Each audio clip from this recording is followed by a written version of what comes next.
welcome to the first YouTube-only review on the Popcorn Politics YouTube channel.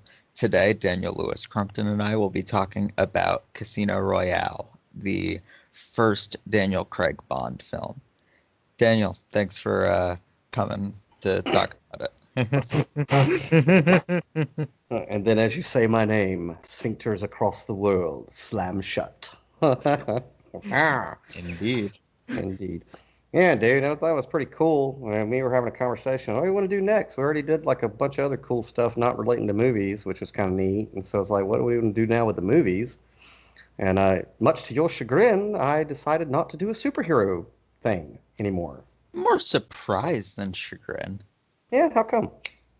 I don't know. I always, every time we've talked about movies together, it's been a superhero movie. So I just sort of typecast you. Oh, you shouldn't have done that.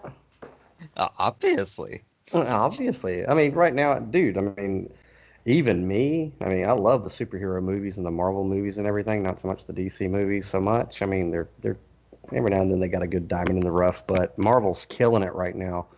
And Marvel's been killing it for the past decade. So it's like, God, you got to talk about it if you're a movie geek. But it's like, even me, it's like, all right, can we talk about something different, like a different type of movie? Well, here we are. We are talking about a different type of movie. Different type of movie. Casino Royale, the Daniel Craig ones. Yeah, dude. Yes. So, first and foremost, you're not a Bond guy, right? No, I actually started with the Daniel Craig Bond movies. Good place to start. Um, yeah, and this might offend you as a Bond fan. I actually started with Spectre. Oh, you did it out of order. I did. Oh no, man. I I should did. have done that. Uh, I didn't realize that it was all one continuous story because I had always had Bond pitched to me as singular stories. Yeah, exactly. And that's okay. First, let me can I give you some background on me and the history with me and Bond? Go, please. Okay, cool. So not only superheroes was I raised upon, but I was also raised upon like every Thanksgiving there was a channel. Do you know what a TV channel is? Y- yes, Daniel. I'm not Okay. five. Do they still have those TV channels, or is They everything? they do still have those. Okay, well, every Thanksgiving, so it was around every November, this TV channel called TNT used to have the Bondathon. If they're still around, that's great. If they're still doing it, that's wonderful. But they used to have the Bondathon, which is, they would play all of the Bond movies up until, whenever they couldn't, back to back on TNT during Thanksgiving. So I always equate Thanksgiving with Bondathon because I could still hear my dad. He's like, "Hey boy, Bond's on," and we'd go in there and peel potatoes or whatever we were doing, getting ready for Thanksgiving, just watch James Bond all day long. So with those all the other ones, yeah, you're right. They're all very episodic. You know what I mean? They don't have an overarching story. You really don't know much about James Bond. I mean, he's an orphan. He's got a license to kill, but pretty much every story is self-contained. It's isolated. You know, very loosely based in any type of chronology whatsoever. I mean, like you go through how many different actors that played James Bond, but Moneypenny was the same. You know what I mean? Yeah. Like, so James Bond stays the same age essentially, and we get to see Moneypenny age till she's like a senior citizen. I thought that was kind of neat, you know. And then so then you get up to the Pierce Brosnan era, which the first James Bond movie that I saw in a theater was Goldeneye, right? So for a long time, I was like, yeah, Pierce Brosnan is my James Bond. I mean, when they ask you, they're like, okay, who's your favorite James Bond? What do most people say? Sean Connery. Sean Connery, hands down. So I'm just like, all right, look, default Sean Connery. Other than Sean Connery, who's your favorite Bond? Mine would have been Pierce Brosnan, right? Yeah, and I'd probably put. I've only seen one of the Connery Bonds, but I still think I'd put Craig above Connery.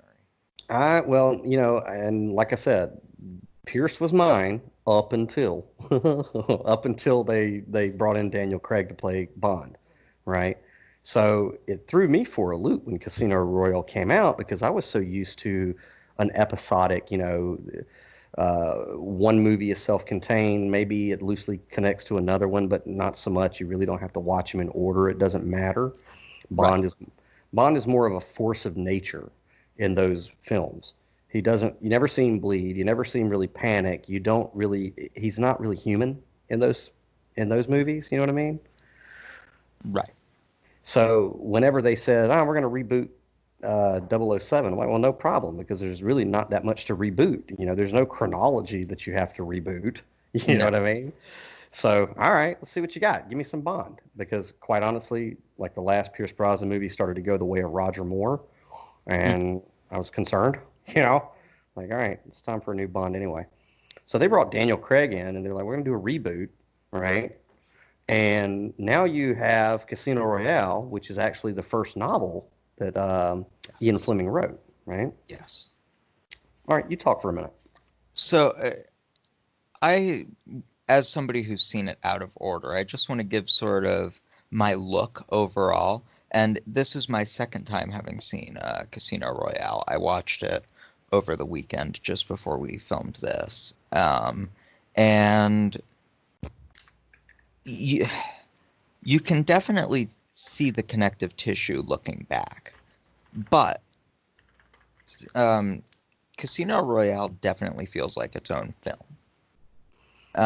It I don't I think you could watch this, not see any of the others, and have a full experience. Um, I appreciate a lot of the story. I have some uh, I- what I would consider significant problems, but I think the movie overall is fantastic. It's a great introduction to Bond, to Daniel Craig's iteration. It gives him plenty of range in terms of what we can see him do and feel. So it's a good showing for Craig. Well, I mean, and it was like this was their chance to resurrect or resuscitate Bond, because it was, you know, that it looked like it was going south for a minute there, the entire franchise. So they took a gamble on rebooting it, and the gamble that they took a lot of risks with this movie. One is Daniel Craig. You know, there was a lot of stink about the fact that he was blonde hair and blue eyes. You know, I don't know if you remember that, but there was a lot of blowback from the fact that they picked Daniel Craig anyway. Well, Casino Royale came out in 2006, correct? I think Yes, so. I just Yeah. checked. Oh, I okay. don't remember any of this. I was 8 years old. Mm, well, you should have been paying attention, damn it. Yeah, there was a big stink because they were like, "Oh, he's blonde haired and blue eyes," and it's like, it doesn't matter, dude. Just give me a good actor and give me a good story. I don't give a shit. You know what I mean? Just stop. But Yeah. that was one risk that they took. The other risk was actually, you know, going rebooting it and starting it before he's even a double O agent. So he hasn't even made two kills yet. Well, he's only made one kill by the time the film opens, which is in black and white, which I think was a very nice touch. That very opening scene was in black and white. Honestly, uh the first time I watched it, I thought something was wrong with my screen. Like, what's going on here? And I actually fast forwarded it a couple of times Mhm. to like see if the rest of the movie was in color.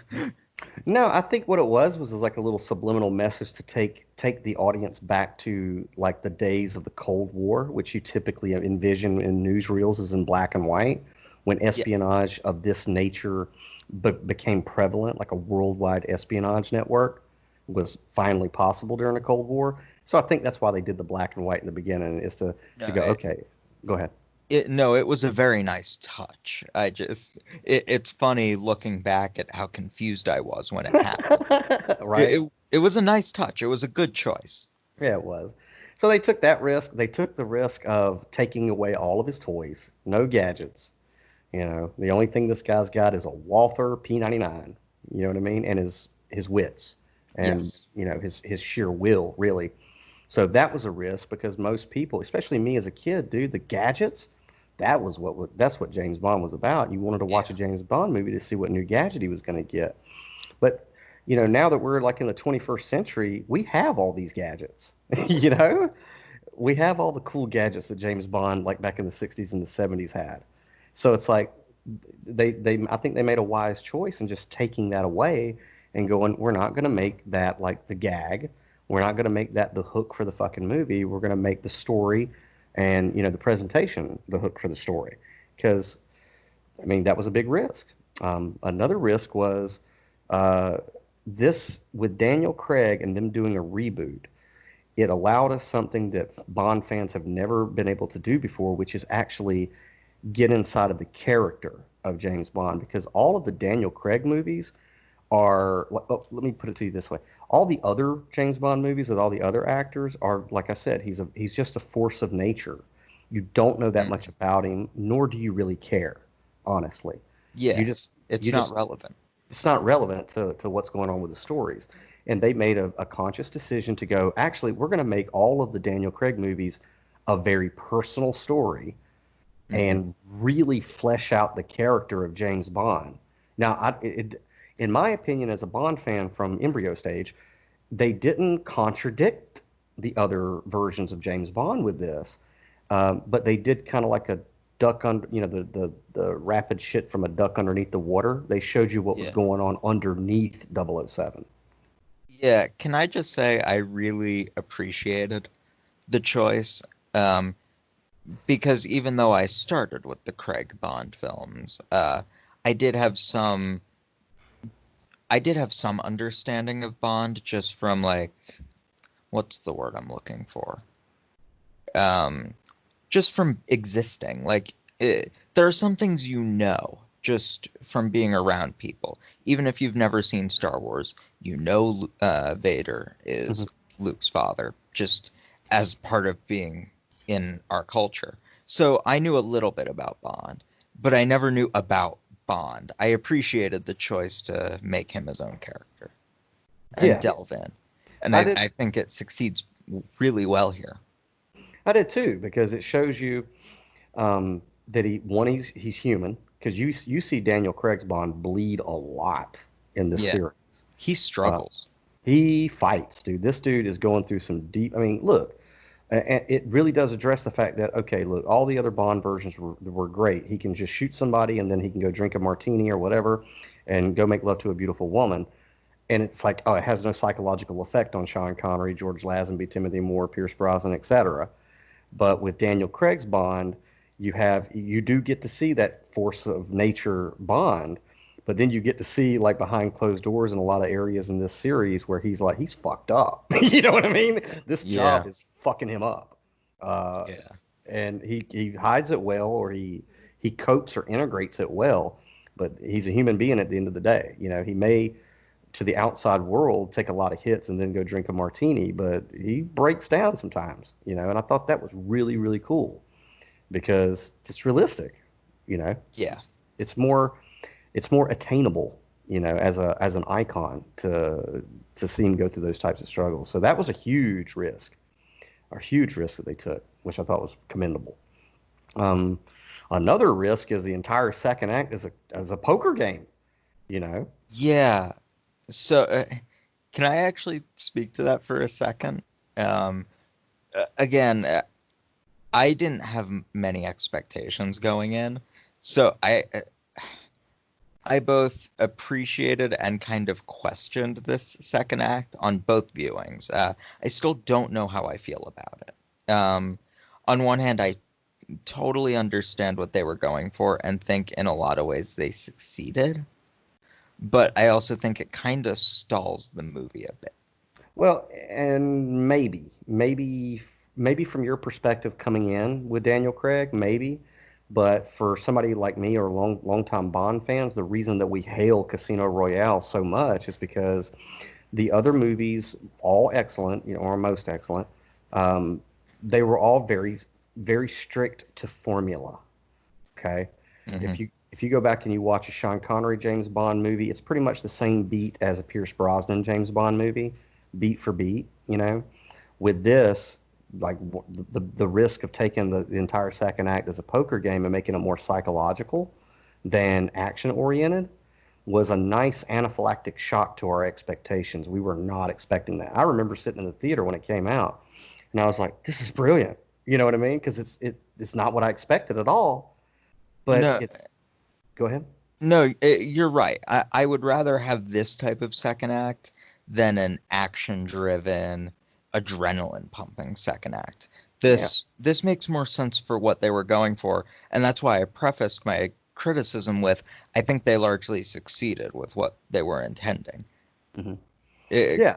I think it's brilliant. Yeah. I think it's slow.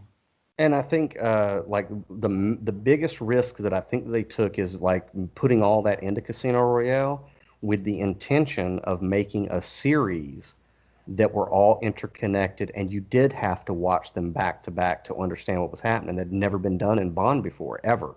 So it was like it was critical for them in the beginning with Casino Royale to totally go, okay, guys, this is not the same type of story that we've told in the past with this character or these Hmm. characters, you know. So I thought it was brilliant, you know, and where the Yeah, action was in it was fucking phenomenal anyway. Because yeah, the thing the thing I respect about Bond movies is they try to use special effects as little as possible. What you're seeing on the screen is actually, you know, they actually crash those cars. He's actually up there on that crane, you know, where a stuntman is, you know, and you can tell, dude. I mean, it has an effect. Like you can tell when you watch a movie with a lot of green screen or special effects, it's not quite as exhilarating as say watching a Bond movie because you know, hey, that's a dude up in that chopper, you know. or I mean, if you want to take an even more adrenaline pumping comparison, any of the Mission Impossible movies. Yes, we'll get to that, dude. We'll I get know to we Mission will. Impossible. I know we will. No. But anyway, so yeah, those were all the biggest risks of Casino Royale, and you know, I'd never read the novel. I have read the comic books. I do collect 007 comic books, which are fucking fantastic, but I never read Casino Royale. But I like how they were going. Okay, this is a return to the origin. This is going to be an origin story. So all of Yeah. it played perfectly, you know. Yeah. So I sort of want to hit on what I think the movie did really well, and then and remember, I'm staying within the confines of the movie, um, just for the sake of ease. Hmm. I don't want to go too far outside to other films to understand it. So what I think it did really well. This is, I think, the best Bond girl in the Craig series. Vespa, Vespa Lind. Vesper is fantastic. Tell me about Vespa, Dylan. Uh, I just I appreciated what she was versus, say, Leah Sado from Spectre. Okay. Um, Or Pussy Galore. yes, her From Bond the girl, her Bond girl was good, but Vesper wasn't the she wasn't the damsel. right, yeah. And see, and with Vesper, the reason she was such a cool character is because up until this Bond, you know, I'm sure I'm sure that there are a lot of misandrists who throw darts at every incarnation of James Bond as like the icon of misogyny Well, and the because Sean Connery Bond, from what I understand, gives them a lot of reason. a lot of reason, yeah. You know, this is mountain talk, sweetie, and slaps them on the ass and sends them on their way. But yeah, Yes. I mean, he's known for a few things, and one of them would appear to be unapologetic misogyny. You know, and Vesper Lynn nails it when she says, "You view women as disposable pleasures," right? Yeah. And And I mean, yeah, and all the other James Bonds, with the exception of George Lazenby's on Her Majesty's Secret Service, because he actually got married in that one to Teresa Bond. And did you ever see that one? no. Okay, well, in the old ones, and this is why Vesper's so cool. In the old ones, Bond was a misogynist up until Connery quit, and they picked George Lazenby, who was an American model at the time. He only played in one movie on Her Majesty's Secret Service, and in that movie, up in the Alps, right? Or I think I'm pretty sure it's the Alps. I know the entire movie takes place up there, like in snow-covered mountains. He meets Teresa, and he at the end of the movie, he actually marries her. He falls in love legitimately, and it's very tragic because at the end of the movie, spoiler alert, um, while Bond and Teresa are on the side of the road or they're going to their honeymoon after the marriage, you know, Blofeld's thugs do a drive-by and they kill Teresa Bond. And like the last shot of On Her Majesty's Secret Service is James Bond holding his dead newlywed. Okay, and That was yeah, dude. It was very, and then George Lazenby quit the role and Roger Moore picked it up. And then the very next one, the opening sequence is basically a very quick, short. James Bond gets revenge on Blofeld and drops him in a chimney from a chopper. And then it never mentions, James Bond's love life ever again because he goes back to being complete misogynist. You know what I Of course. mean? So in the older ones, there's that seed of, okay, how do something had to have happened to make him view relationships and intimacy the way he does, which is as women are disposable pleasures. And in Casino Royale, it drills into that with Vesper Lind. It really drills into it and shows you that, before he becomes a misogynist and he's not using women for purposes of the mission or the job, that he fucking falls in love, man, head over heels with somebody who isn't a damsel in distress so much. I mean, there are moments, but overall, she's not. And so, yeah, she's one of the stand up Bond girls of Daniel Craig's thing because, in all honesty, the entire series is basically written around him coping with that initial relationship when he becomes a double O. Yeah. Can you keep talking for a sec? I'm gonna mute real Oh, quick. oh, you gonna go get some potato chips or something? Are they? Just gonna take a drink. You take a drink. You just do that. Is it a vodka martini shaken not stirred? Is that what you're taking a drink? I'm just fucking with you. Nah. So yeah, I get what you're saying. Vesper Lynn, above all the other Bond girls, up until I think Madeline Swan is an interesting one, but we'll get to that whenever we get to Spectre. But Vesper Lynn, yeah, she's the money, every penny of it, buddy. Beautiful woman, a little skinny, Very. little slender, a little more slender than I'm my taste, but beautiful woman, beautiful woman. Anywho, So, okay, I'm back. okay, Yeah, you're back. and I completely agree. Yes, But yeah, but Vesper was a good risk. okay. So here's the thing. I think we're gonna have the most debate on, and it's a position I'm not completely sold on, but it's something that rubbed me the wrong way throughout the entire movie. Okay. Le Chiffre. Look, what's your problem with Lashif, man? Okay, so Mads Mikkelsen Is plays, brilliant. yes, plays him brilliantly. Yeah. He's wonderfully intimidating. He's a great presence. Mads Mikkelsen is Um, fucking man, especially when he's playing yes. Hannibal, which I also find is funny because Mathis in this movie is Potsy in the actual movie Hannibal with Anthony Hopkins. I don't know if that was a coincidence, but it sure was neat. Yeah. So, all right. I'm Sorry. trying to figure out the best way to voice He's my not. He's feel. not. He's not the appropriate villain for 007 level wise in this film. I, he, yeah, I think that might be it. I think it's more of a, and this kind of wraps it better with Spectre, but Lashif feels like a henchman. He is. I mean, I know, ultimate. but in the movie, he's not a henchman. Well, I mean, in the movie, you're right. He is a henchman because keep in mind they were playing the long game. They were Right, going to show us what we never saw before, which is a connected story. right. But my point being, I can only look at it if I'm reviewing Casino Royale. I can only look at Casino Royale. And Lashif, Lashif was good. I appreciated what they did with him, but he didn't have a plan. He was trying to get money back that he lost because Bond foiled his plan. But it was just his ultimate scheme was I want money. I don't know. It wasn't compelling motivation to me. For an otherwise brilliantly played and created villain, it didn't quite click for me correctly. I can see where you're coming from, but let's see. La Chiffres. I mean, I know that you're trying to stay self-contained to Casino Royale, but we have to reference the other ones as we get to them. Yeah. But ultimately, yeah, he is a henchman.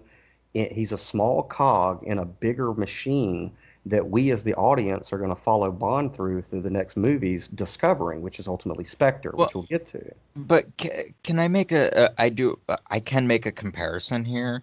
Um, it's the villain from Skyfall. I'm forgetting the Silva. Silva. Silva is a great villain. Hmm. So, and Silva, while being a henchman, feels like his own villain. And that's what I think Lashif was missing. He didn't feel like his own villain. Silva certainly did. Well, I mean, from a perspective, I see what you're saying. Okay. Um, but then, from my perspective, as a longtime Bond fan coming into this one, having anaphylactic shock from the different choices that they made, and going, okay, something else is underneath the surface. The broccolis or broccolis or whatever the fuck, who own the rights to Bond, they're doing something different here. And with Lashif, I mean, you got to think this is what 2006 when this movie came out. Hmm. This was a huge risk too. Those of us who are studying conspiracy theories and 9/11 and shit, it is a fact, that there were, put options um, before 9/11. And even M in this movie makes reference to that shit. She even says outright, the day before 9/11, there were a bunch of people who put options on airlines. I don't know how the stock market quite works, but basically they bet against the house, and the only way that they possibly could have raked in as much money as they did is if something catastrophic and quote unquote unpredictable as the 9/11 terror attacks occurred, right? So she even references that in the movie, and this is 2006. It's like 5 years after the fact. The Bond movie is coming out saying, "Hey guys, you might want to look at put options before 9/11." So basically, what they were doing was they were taking the quote unquote conspiracy theory of 9/11. And some people, one sliver of the conspiracy theory is that a bunch of people made a bunch of fucking money because they knew some shit in advance they shouldn't have known. They take all of that and they put it into the character of Le Chiffre, okay, that is his ultimate goal, which is he goes down to Madagascar or where the fuck, and he gets a bunch of money from some warlords, and then he spends it all on put options for a terrorist attack that he's going to engineer to make a shitload of money. And then, of course, Bond is the MacGuffin's the wrong word. He's the fly in the ointment of his plan that he didn't expect that stops the terrorist attack. And then Le Chiffre is like really in between a rock and a hard place because he owes these warlords a shitload of money, and we've only been hinted at some big shadowy group that's also breathing down his neck with Mr. White always in the background. So his motivation was, self-preservation for one. It appeared as money, but ultimately, like the reason he was trying to do this anyway was to fund global terrorism for Spectre, which we find out later, obviously. So it's a little nebulous in this one. So I get what you're saying. But I think that Mads Mikkelsen and the way it was written, they pulled it off to let you know, even the way that it kind of concluded, that something else is going on beneath the surface that we're going to get to later. It'll pay off later, trust us. And so I was content with it. Yeah, so let me again say the character of Lashif was actually really interesting. That idea of him funding global terror and the put options and his entire scheme was interesting. What it, and I get that its end came in Spectre, but the movie lacked a Well, not, concrete let me goal. correct you. We still have No Time to Die coming. So, Right, but the end for what his goal was, for what he was doing. right, right.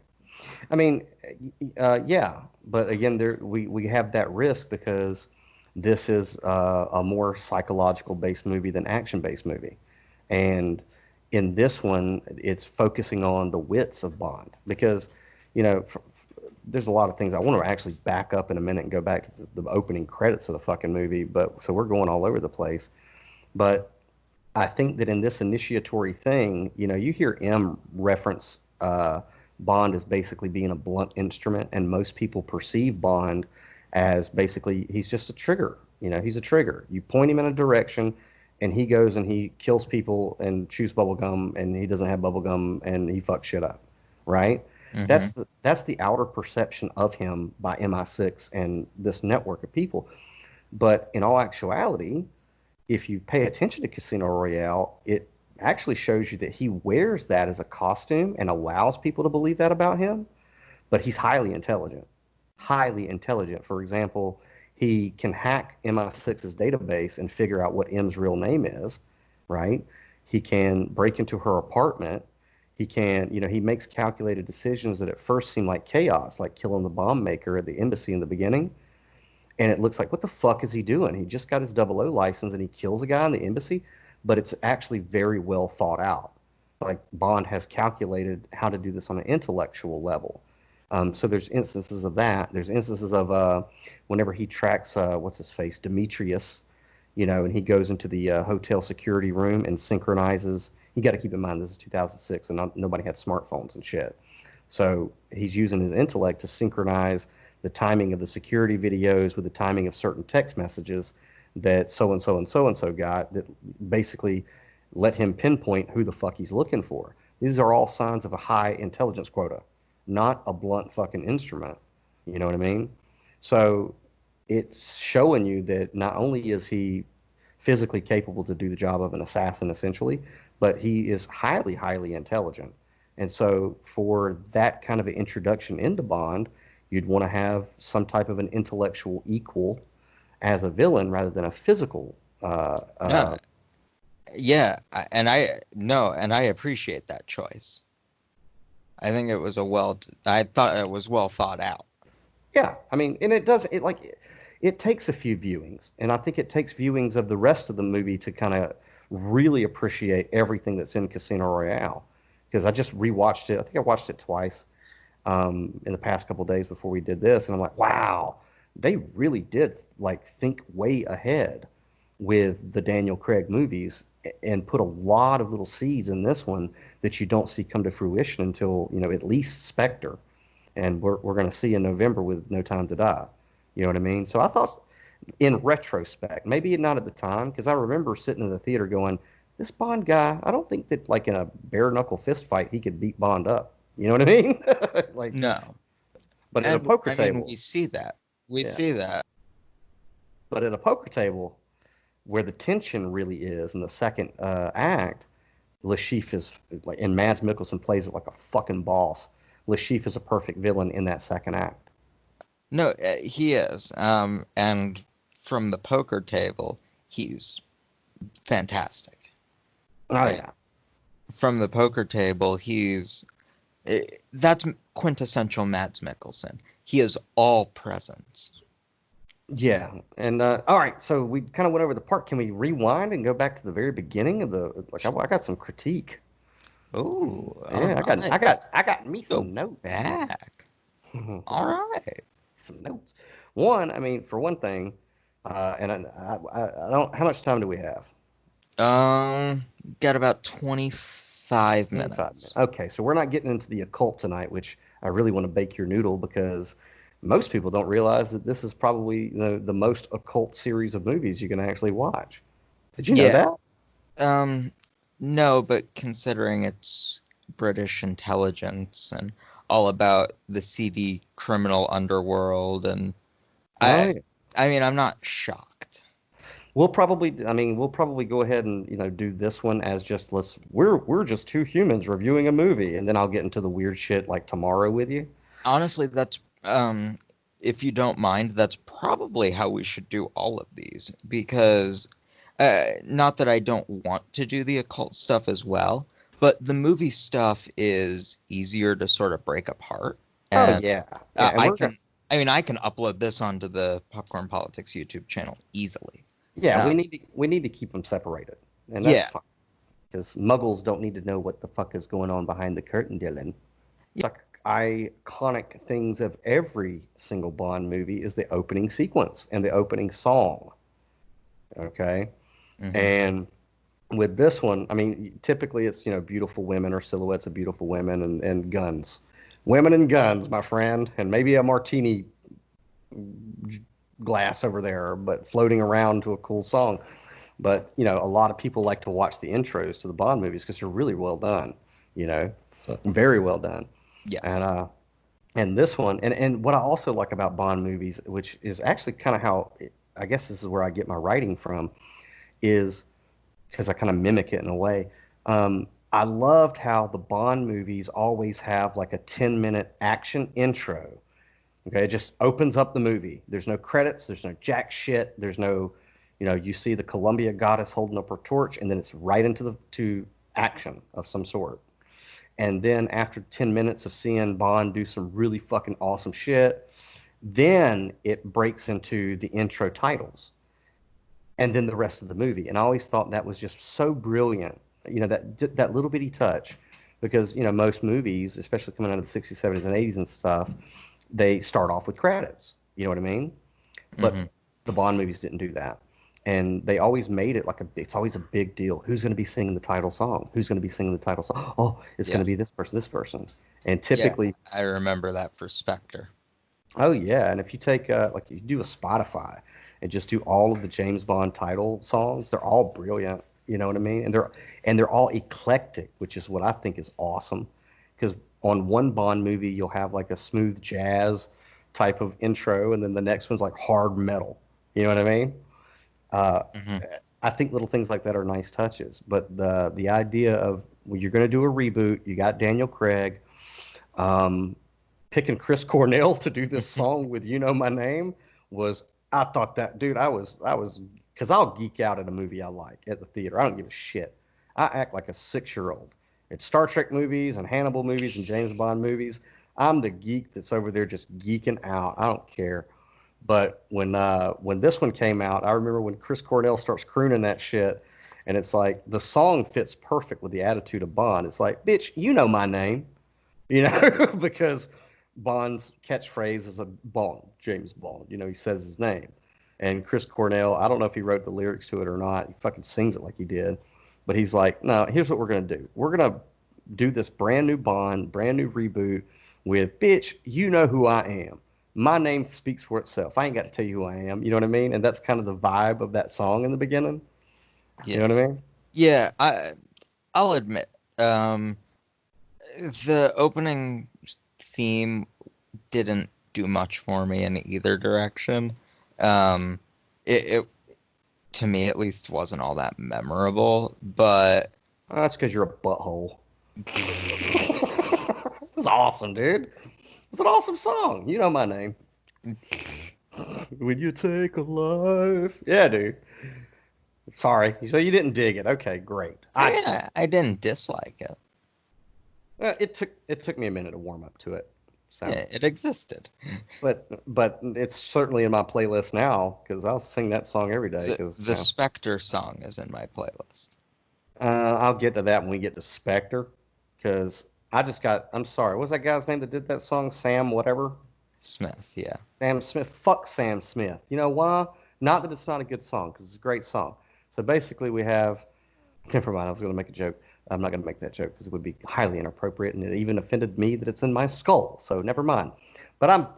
What's that guy's name Okay. again? Sam Smith. Sam Fuck Smith. Sam Smith. And I'll tell you why fuck Sam Smith, because Radiohead submitted a fucking song for Spectre and they rejected it. And I'm like, you rejected a Radiohead song for the opening titles of a James Bond movie? And not only that, but it's a bad motherfucking song that would have fit the titles perfectly.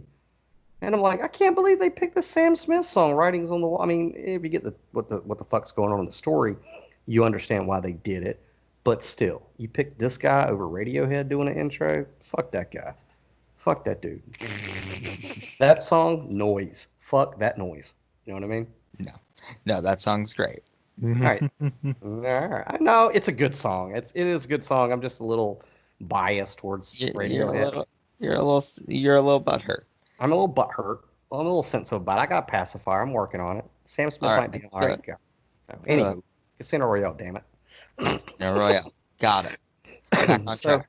back on track. So yeah, I thought the song was cool because it was like this is who this Bond is. He doesn't give it two shits what you think about him, you know, and I thought it was a cool sequence also with the effects of it being a card game and you don't see the typical atypical, beautiful women in the background because keep in mind he hasn't met Vesper yet, so he's not a misogynist yet because of what's going to happen with Vesper. So makes sense that it would be a cool looking animated poker fight. You know what I mean? Hmm. Yeah, no, it makes sense. But I could just be recalling wrong. Craig doesn't really turn into a misogynist after Vesper, unless I'm just recalling the other movies incorrectly. We'll get to it. I mean, I don't think that Bond ever was a misogynist. I just think that he wears it like a costume because it serves his purpose. You know what I mean? For people to perceive him a certain way. He gets the damn job done when you think he is a certain way. You know, it's some Shinzu art of war shit. You know what I mean? When you're strong up here weak, weak up here strong, vice versa, whatever. Hmm. But I think that he's not gonna. You never catch Bond correcting anybody for the prejudices they have against him or the stereotypes they have, and he never tries to explain himself. Which that's that's Bond. That's that's why dudes dig Bond. That's why he's like a male type of role figure. It's like he doesn't. I don't have time to explain this shit to you. I don't need your outside validation on my choices in life. And that's another appealing aspect of the 007 character. He gives no fucks what you think. You know what I mean? Yeah. Because he has that what we talked about before, self-worth. He's got confidence. He knows what he's doing, and he doesn't have to explain himself to you. So the whole misogynistic label is just that's another layer of armor, in my opinion. Uh, that's certainly possible. Certainly. So yeah, then you got the let's see, where am I at here on the I got the thing rolling here. So yeah, so after the title shots you're in Madagascar where he's chasing this fucking awesome bomb maker who introduced parkour to the world because before this movie, dude, nobody knew what the fuck parkour was. Did you know that? Was that this movie? I knew It it was a movie. I didn't yeah, know it it, was it Casino. was it was Casino Royale and the opening action shot after the titles when Bond is chasing the bomb maker.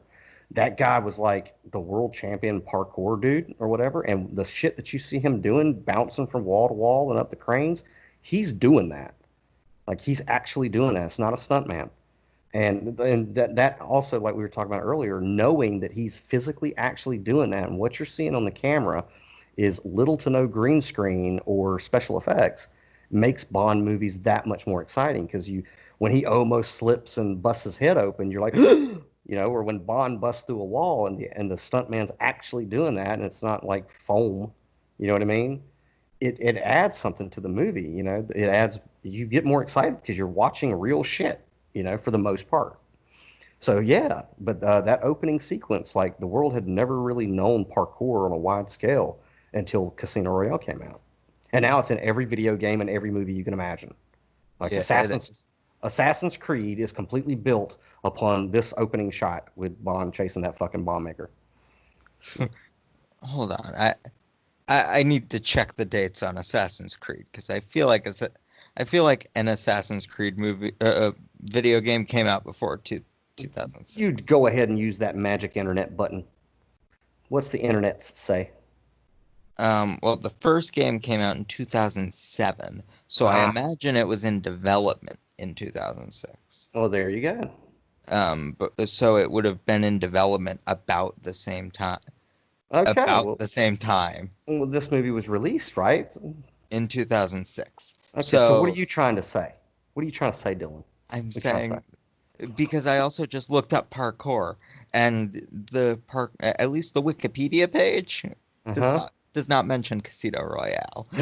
Why would Wikipedia mention Casino Royale? Why would it do that? In the parkour section, if parkour was popularized by this movie, I imagine it would mention it. Uh, Okay, Dylan, where did Wikipedia come from, Dylan? What is Wikipedia? The internet. The internet. The internet. Okay, and who contributes information to the internet? People. People. How many people? On Wikipedia, I don't know. Okay, just give me a ballpark.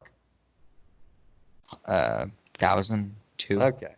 All right, out of 100% of people that you know, what percent are actually intelligent, sentient people? Um, out of the people I know, Sure. 70. 70%. Okay, that you know of. That I maybe you, know of. maybe you hang out with men, some motherfuckers. Okay, so that you know of. Mm, Okay, Uh, most people are fucking dipshits. yeah, Dylan. okay, Would you but concur? sure, yeah, Okay. most average people have dipshit tendencies. Dipshit. No, most people are dipshits, Dylan. I don't know if you. Most I people are dipshits. Trust me. I want to have a little more faith in humanity. I have great faith in humanity, but I'm a realist too. Most people are dipshits. Okay. This is why evolution is like a thing. You know what I mean? But anyway, I digress. What I'm trying to say is that most people are dipshits. Information on the internet comes from most people. So a lot of information on the internet is coming from dipshits. And that's Wikipedia. And Indeed. that's and it's not my fucking fault or intelligent people's fault that whoever is the master commander of Wikipedia didn't put Casino Royale in the parkour section of their little thingy, you know. But I got news for him. When an EMP goes off, it ain't gonna matter anyway. Because I know one thing's for sure. I never heard of parkour before I watched Casino Royale. Nobody I knew ever heard of parkour before Casino Royale. So in my little sphere of existence, which is the only one that matters because I'm an egotist, is that as far as I know, Casino Royale introduced parkour to the fucking world. All right. Hey, I I was not conscious in 2006. You weren't. That's right. You were in your daddy's backbone, weren't you? No, I even worse, I was in middle school. Oh, there. That's worse. Oh, Yeah, jeez. That is even a worse. dark column of nothingness. Anyway, what are we doing? We're doing a movie, right? Casino Royale. Yes, we are talking about a movie. Understood. So we're at the opening sequence with the bomb maker and parkour while Wikipedia is full of shit. All right. So Side, yeah, side tangents.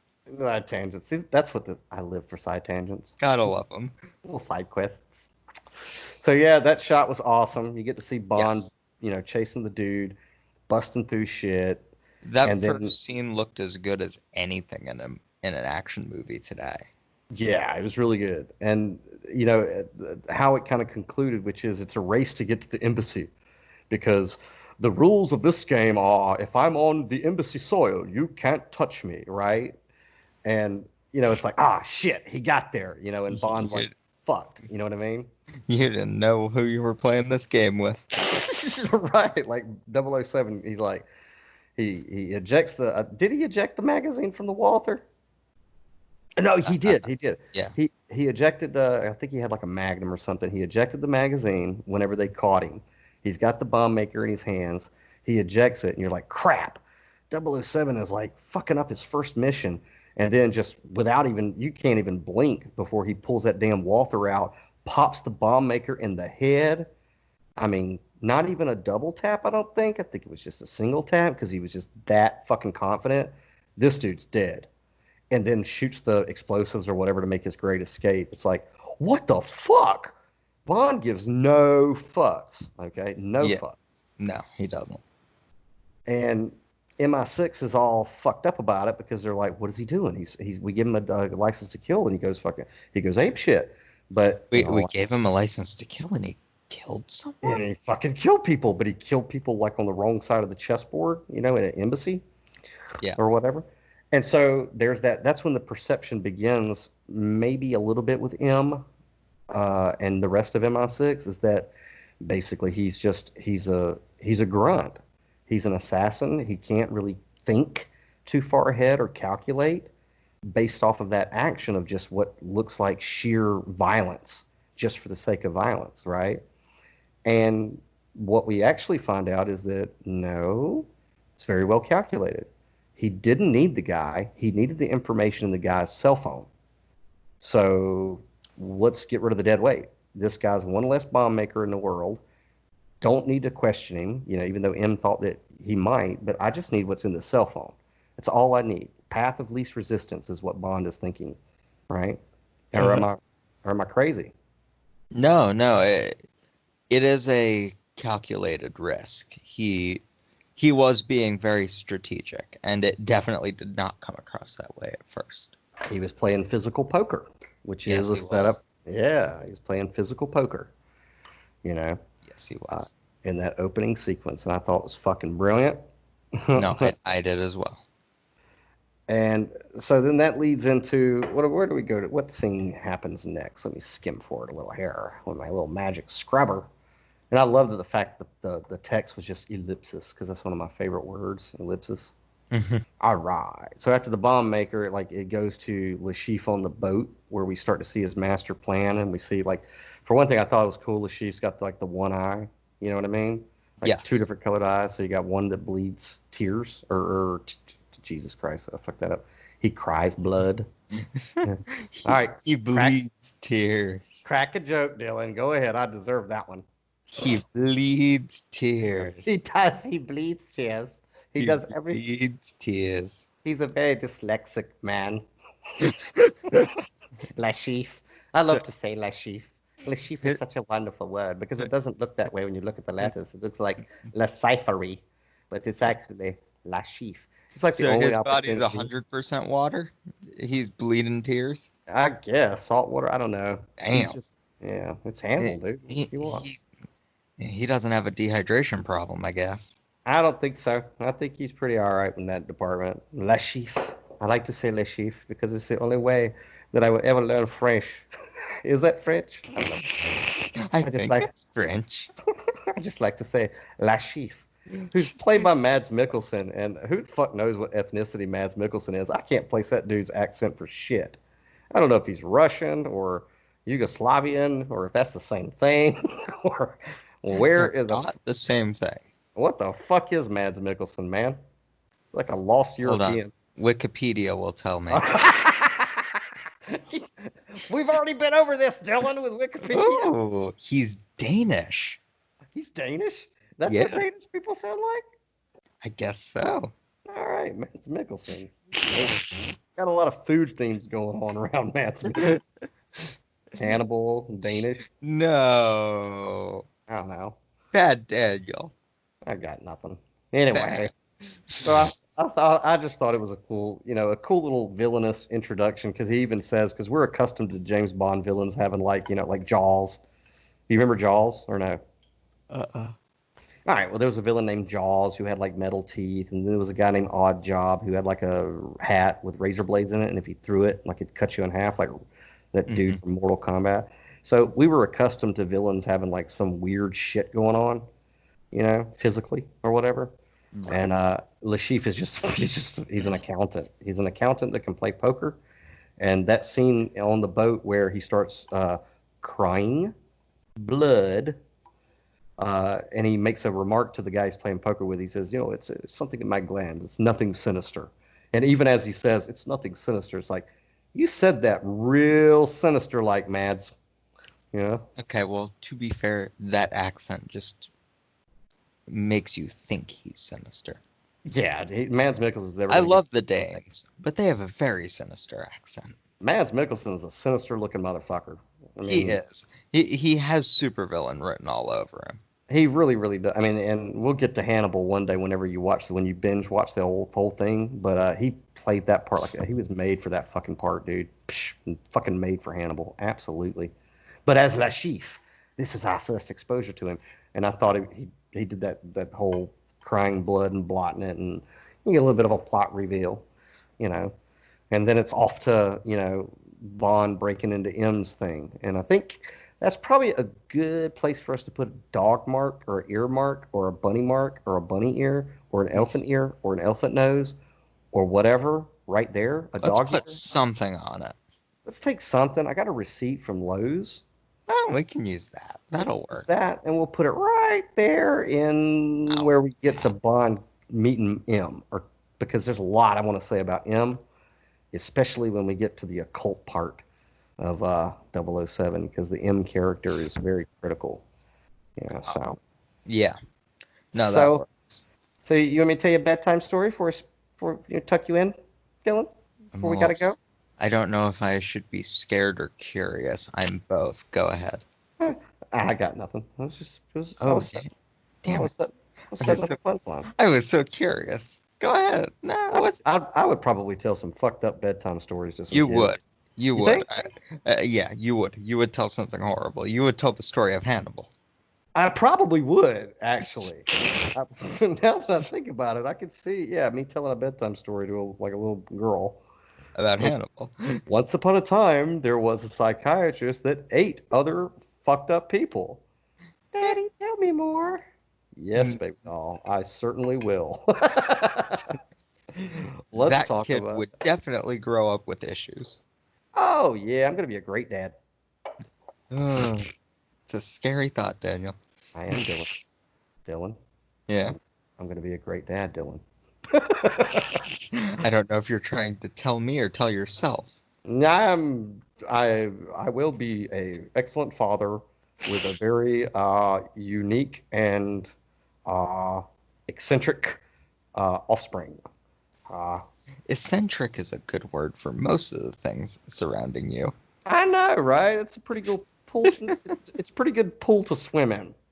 Eccentricity, Uh, because everybody else is so boring. They're so yes. boring. You know what I mean? Let's go off on a different tangent. How many minutes we got? Four? Two. Two? Yeah. People are boring, Dylan. It, I don't know. Maybe I just interact with like the strangest people on earth, but I know some of the most off the wall people out there. It's just a byproduct of being on the internet for so long, I think. Yeah, dude. Yeah, the internet really. How old are you again? 21.